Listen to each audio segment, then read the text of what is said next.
Jonathan Haidt, author of The Anxious Generation, has quite literally been everywhere. As mental health professionals, we are cheering loudly from the sidelines. However, as mothers, we have struggled to identify where we begin. Today, we have an honest conversation about what we are doing with all of this information to ensure a happy, safe, and healthy summer for ourselves and our children. Good morning, Andrea. Good morning, Jess. How are you doing today? I'm good. I'm just checking all my settings here. Sorry, I have to start that again. I'm good. My settings are good now. Okay. Will you read good morning? Good morning, Andrea. Good morning, Jess. Okay, summer is officially here, at least for you and I and our children. No? Your kids aren't out yet? No, they are. Oh, they're out. No. That was like, you gave me this look and I was like, wait a minute, I thought your kids were out of school. I'm like, yeah, no, am I that's my alone here? half stunned. Sorry, that was my like deer in headlights look. Sorry, I should really. If you want to see what we look like, by the way, we are on YouTube and you can see the weird look I just gave Jess. I know you looked at me like, no, my kids are still. And then I was like, wait, what? I'm alone? Oh, no. They're out alone so early this year before Memorial Day. Yeah. What the hell, man? Yeah. How are you feeling? This is like our first real week of summer because last week was Memorial Day. Mm-hmm. How you doing over there? You know, I think that there is some dread associated with the weeks leading up to summer because you're so stressed about trying to figure out what it's going to look like that getting there sometimes takes the edge off of the stress of anticipation that I have. Good point. Plus, I'm like trying to not get everything right away. I think we're looking at this as transition time. My kids are fucking tired. And I've got some older kids who need to sleep a lot. And I do not mind when 2 or 3 of them are sleeping in past the awful time I have to wake them up in the school year, which is 6 a.m. Yeah, you get up. 2 or 3 of them are sleeping in. I don't have to get up and do the whole, like the breakfast and the making the lunches and all that stuff. My life gets a little easier. So today, cautiously optimistic, sort of. I love that. You know what? When we take the pressure down a little bit, which I think is a beautiful way to start this episode, when we take out the pressure, we lower the expectation for ourselves. It does reduce the stress. And not having to like get up and get breakfast and get lunches and all of that out the door. I agree with you. I like it. I think I've said it before, change always just throws me off kilter for a little bit. So I'm feeling that.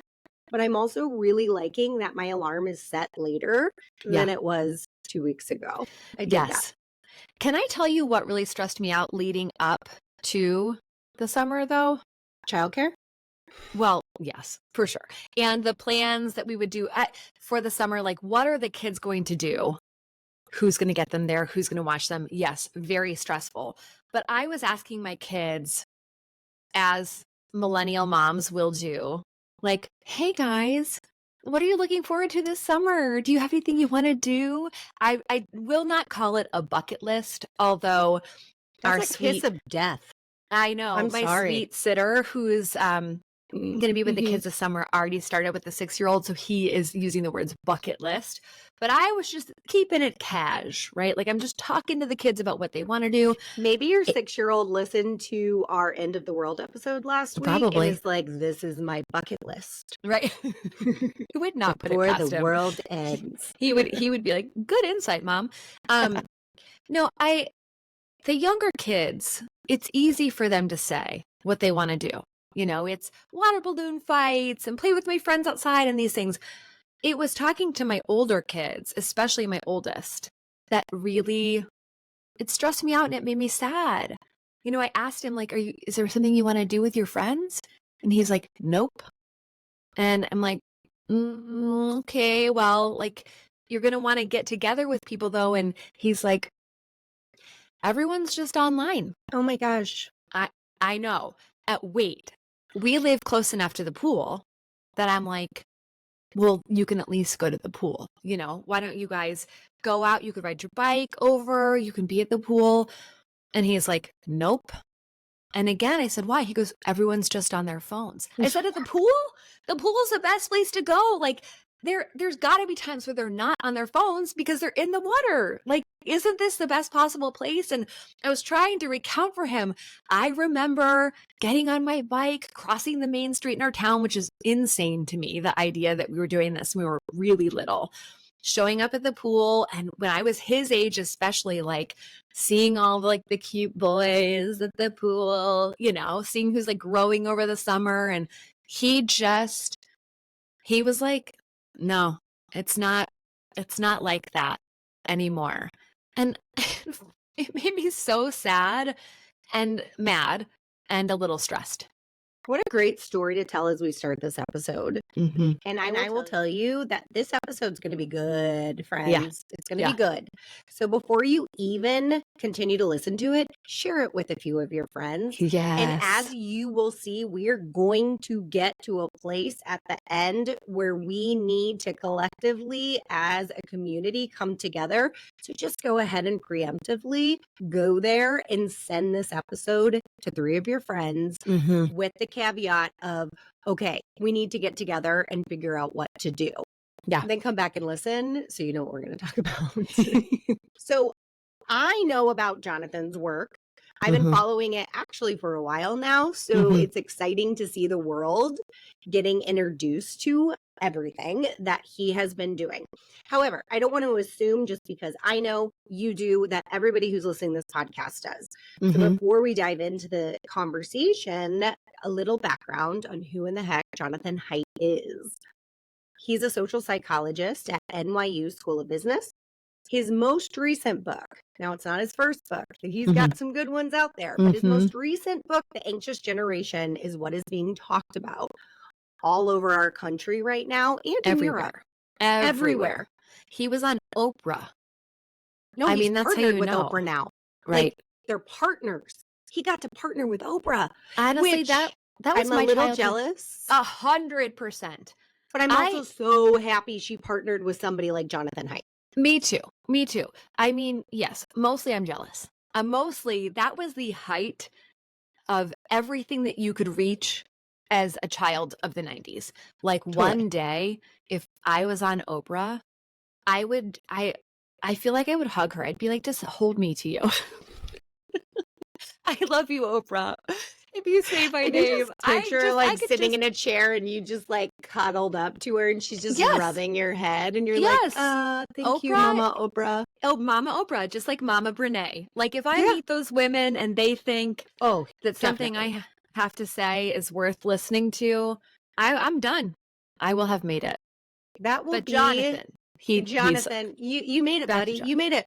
But to be fair, because you've been following and looking at data that is so important for so long, and kudos for not stopping just because nobody was listening until now. Yeah. So the data that he has been looking at, it's clear. And here's some conclusions that have come from all of the data. That number one, the youth mental health crisis that we are experiencing now started all the way back in like the early 2010s, but the writing on the wall actually began in the 90s, which I found fascinating. It is mostly what we're seeing with the mental health crisis. It's mostly internalizing disorders like anxiety and depression. It has hit Gen Z harder than any other generation. It is not just self-reported data. It's also behavioral data like self-harm and suicide. And it's actually not just an American problem. Right. It is all over Europe. It is Canada. It is Australia. Any of the modern day societies that are similar to America also sees this data. So hear that. It's not just us. So what the heck is going on here? Right? Yeah. So listening to him speak about what he researched, the thing that struck me was this idea that it was the end of play-based childhood in the 90s. And did that surprise you? It went all the way back to the 90s? That surprised me too. It really did.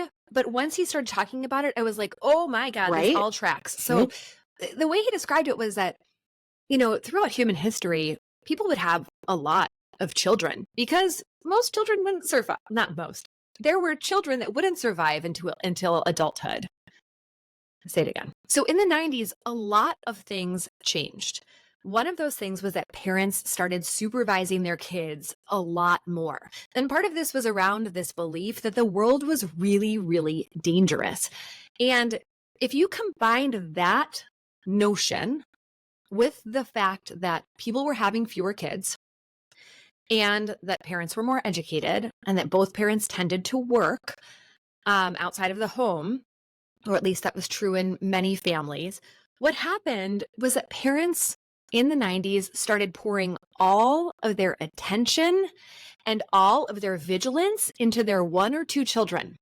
And I was really stunned when he talked about how this impacted mothers, especially because you think about this was a time when women were working out of the house more than ever and spending more time basically preparing their children for the future, protecting them in the now, and like trying to prep them to get into Harvard.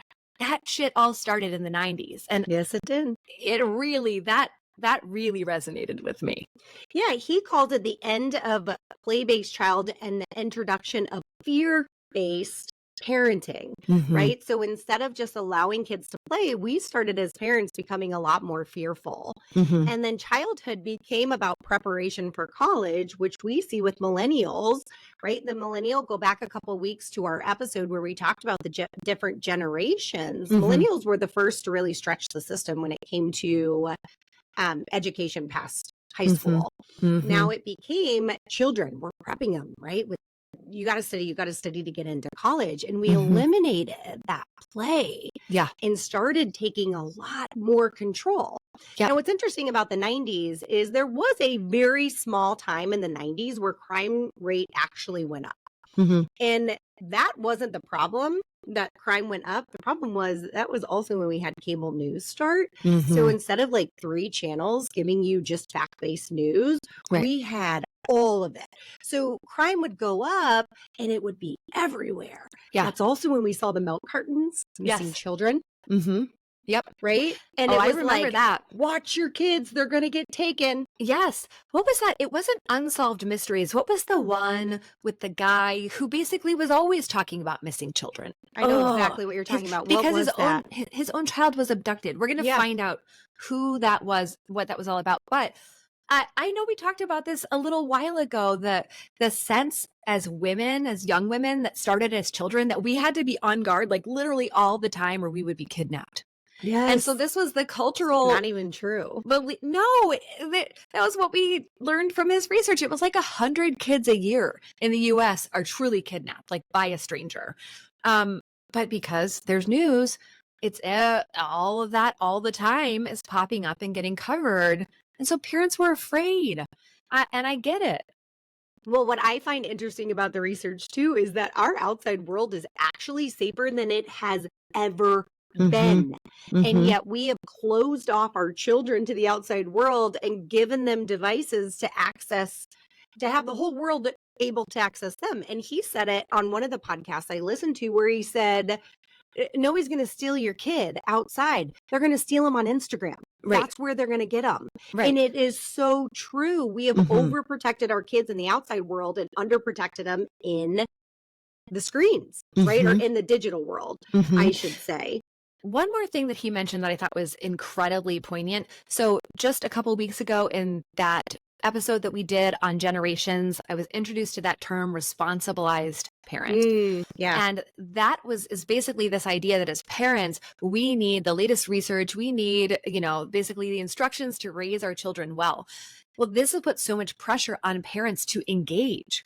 I just feel like as a parent of kids myself, there was a lot of pressure, like they need to be doing developmental activities.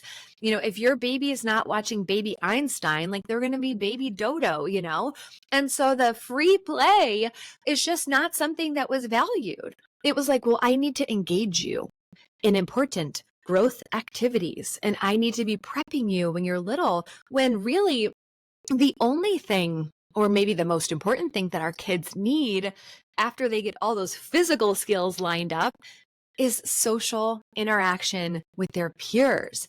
And we've taken a lot of that away, partly by putting a lot of time into school prep, organized activities, and organized sports and things. There's no time to play. I'm running you to soccer, and then I'm running you to baseball, and then I'm running you to volleyball, and then I'm running you to music lessons, and then I'm running you to somewhere else.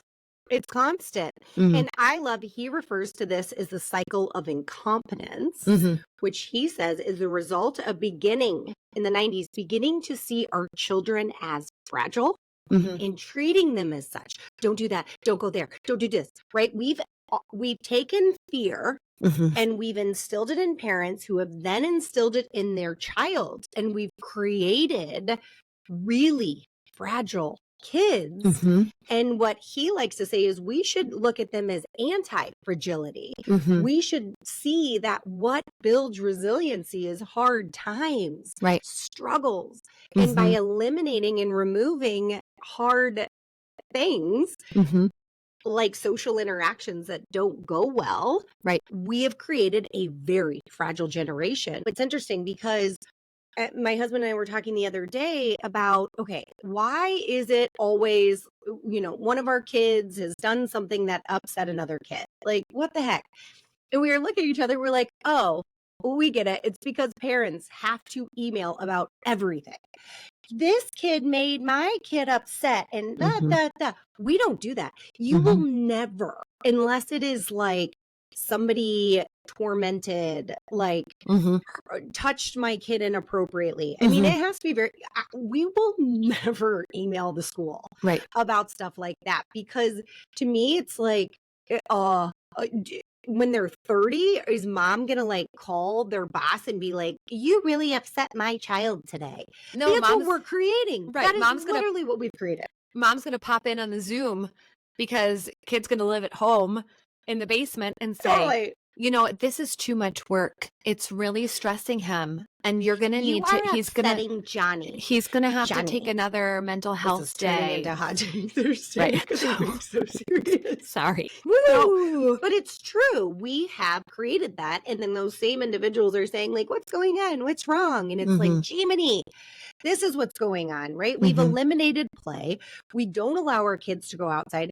I do. However, not a lot of parents do. In fact, they question you when you do. Oh my God, you let your daughter walk down the street by herself? Yeah, I do. And now more than ever, it's safer because she's got a little watch where I can track her and like see where she's at down the street.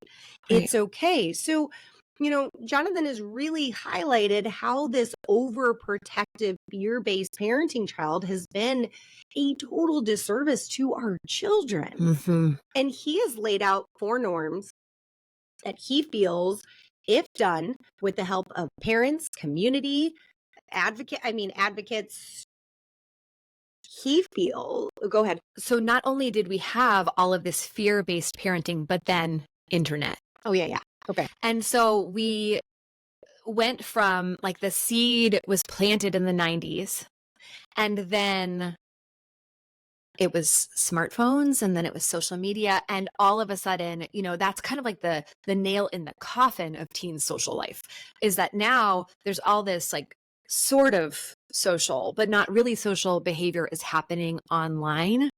So we already had afraid parents who were overscheduling their kids and hyperprotective and not letting them out in the real world. And now they have a device and all of their interaction is happening on that device. And it's causing massive, massive problems. I just think it's important to notice that it didn't start there, but that is the key factor that we're dealing with, is the social world moving online. And really what we're seeing in the data is that it was the introduction of the iPhone 4. Right. And what's interesting about the iPhone 4 it wasn't smartphones. It was this specific smartphone. And it was the first time you could turn the camera around. And when we started turning the camera around, we saw teens get hyper fixated with appearance, right? I'm going to take not only that. So now we're taking selfies, introduce the selfies. This was around the 2010s. Yeah. Introduce the selfies. Also, when Facebook introduced liking, you can like things. And Twitter introduced the retweet. So really now all of a sudden we are introduced to this whole world that can validate or invalidate anything and everything about us. So we've taken kids out of the real world. We've made them afraid of that real world. Then we give them these devices with access to the entire world. And this is where it all imploded. Insert COVID, where everybody, which certainly did not help things. We know closing schools was catastrophic to children's learning. That has been proven. And we had more kids on devices at that time. So Jonathan's basically saying, like, listen, we've had our tipping point here. It is time to make some really big changes. He outlines 4 things that he thinks we need to change in order to turn the ship around. Number 1, no smartphones before high school. Number 2, no social media until 16. Number 3, advocate for phone-free schools.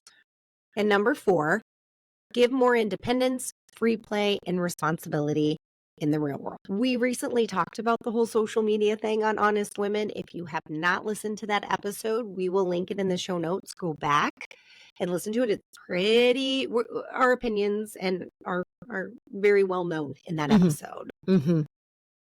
I do want to say a quick thing about smartphones because I don't want that to be a big focus right now. But a quick note that I learned is there are a bunch of really cool smartphone replicas. Did you know about these?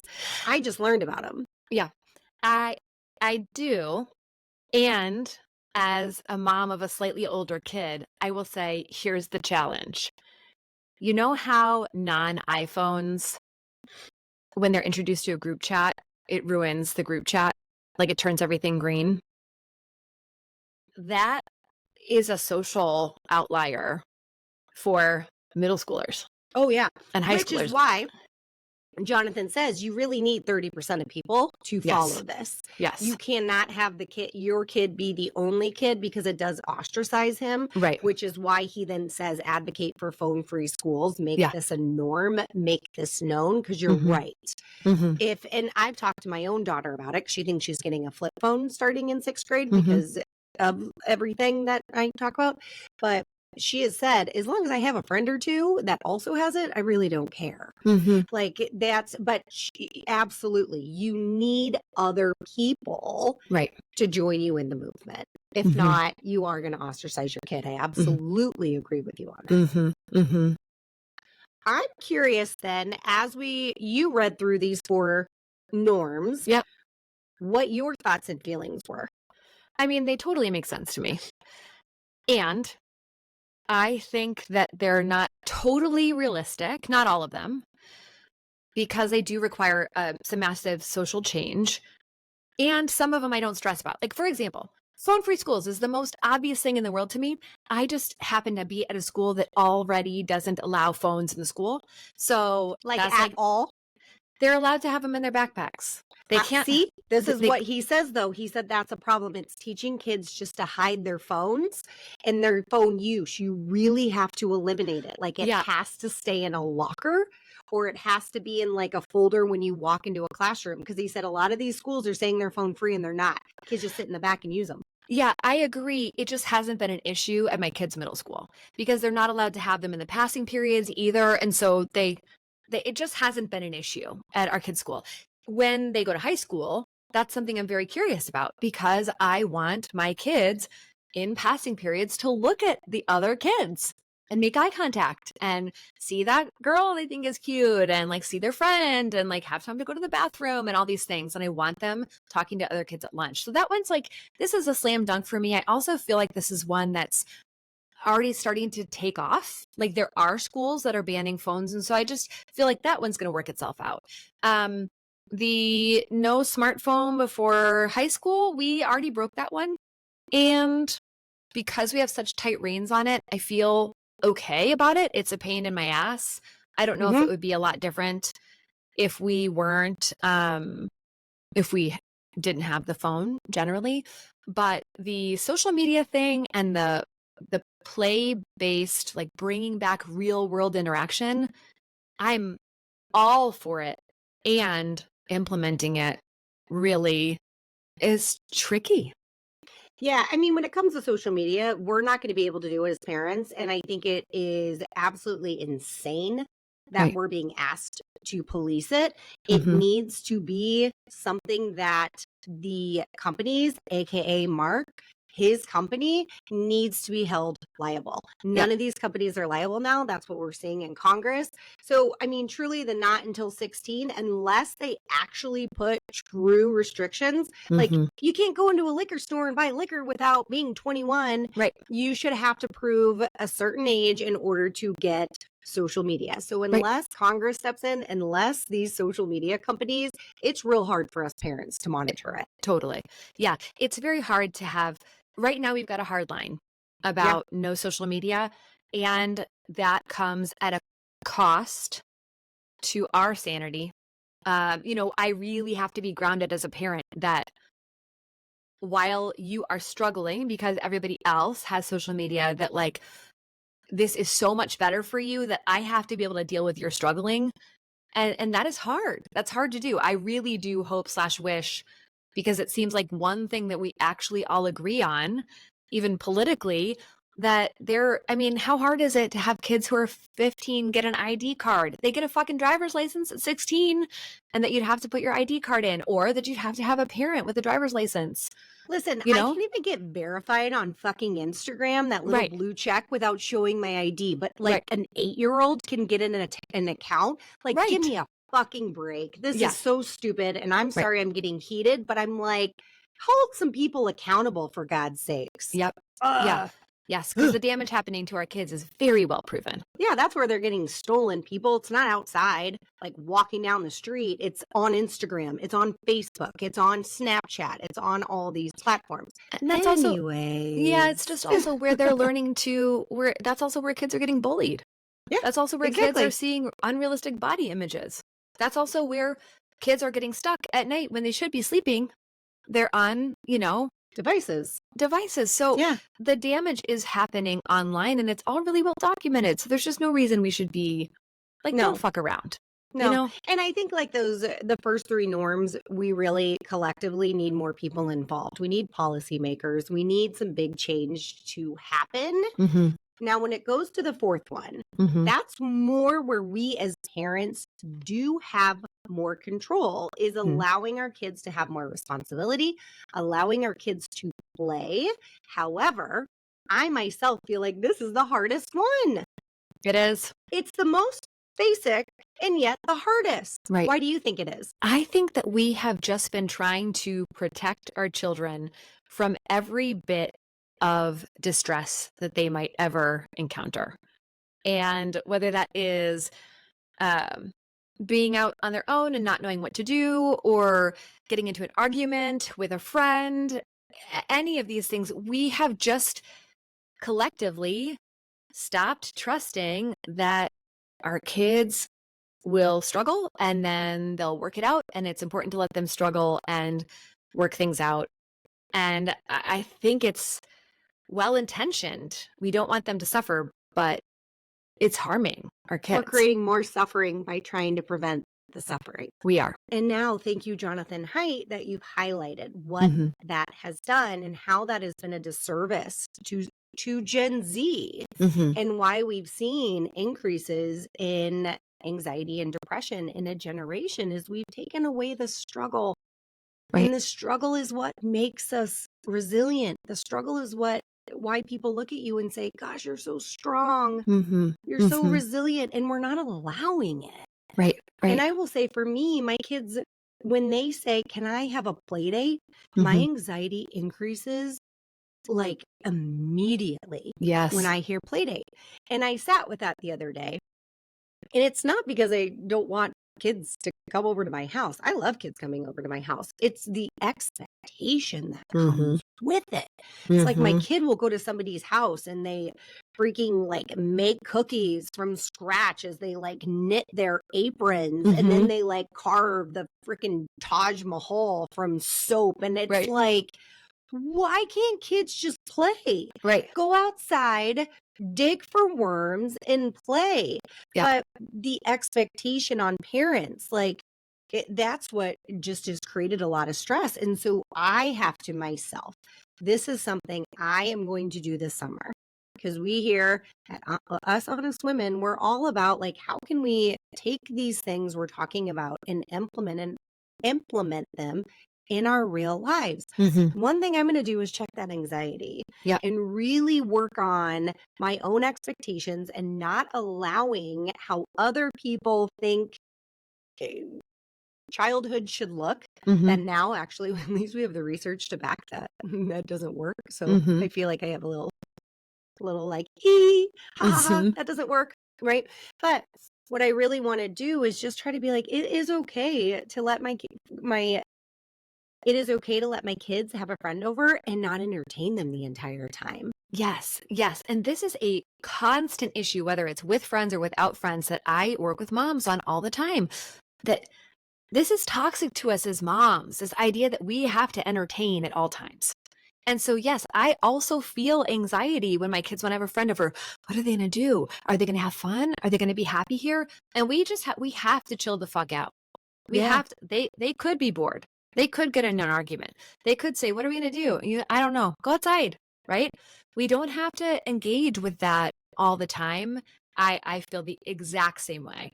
And I think the other big thing is I'm afraid of being judged by other parents. Do you remember? It wasn't that long ago. It was in our parenting years when people were having the cops called on them for letting their kids walk to like the neighborhood store. Wait, do you really? remember? Yes. I don't know. Us Colorado folk don't, maybe it's a Colorado thing. It was a like, and the counter to that was the idea of free range parenting, right? Which was letting your kids out. This is a little bit what Jonathan Haidt's talking about here. But yeah, there are other parents who they would never let their kid walk to the store. They would never let them ride their bikes to the pool. And, you know, in some ways, what I have to do is talk to other parents and say, hey, I feel like they're at the age where they can ride their bikes to the pool. Is that cool with you? You know, and if they say no, then you got to help them find the person who says yes. What I have found is a lot more parents actually agree. They just are scared to say it.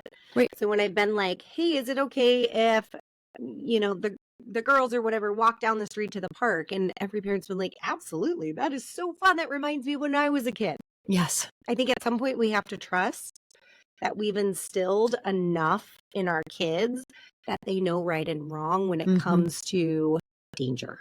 Yeah. And that they might get hurt.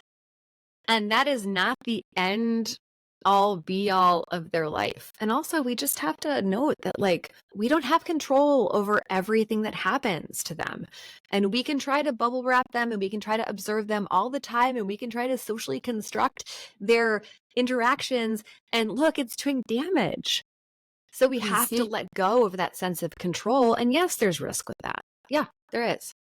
But again, there's risk of doing what you're doing right now. If there's one thing that we have learned, both listening to Jonathan Haidt and reading the book, looking at the data, is that what we have been doing for a while now is not working. And so as we're starting this summer, I know I am going to make some changes with how I am parenting.